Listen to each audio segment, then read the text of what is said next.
Hello guys, today we got ఇక్కడ మనకి fresh తేనె వచ్చింది. తేనె తిట్ట నుండి చూద్దాం. అది ఫస్ట్ అయితే ఒక పీస్ తీసుకుంటా. Very tasty it is actually.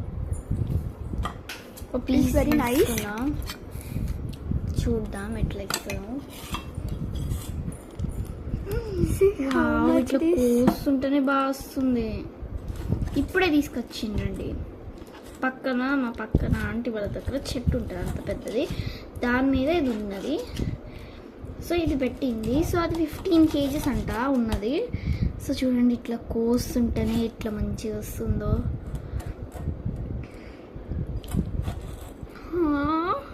ఇది చూడండి అండి, బాగుంది కదా. ఇంత టేస్టీగా ఉంది. ఒకసారి టేస్ట్ ఇస్తామండి. ఇంకోటి అది 16 kgs పెట్టింది ఒక్క హనీ బీన్ పట్టింది. బట్ అది ఇంకో ట్రై చేద్దాం. పట్టండి కమ్ అండ్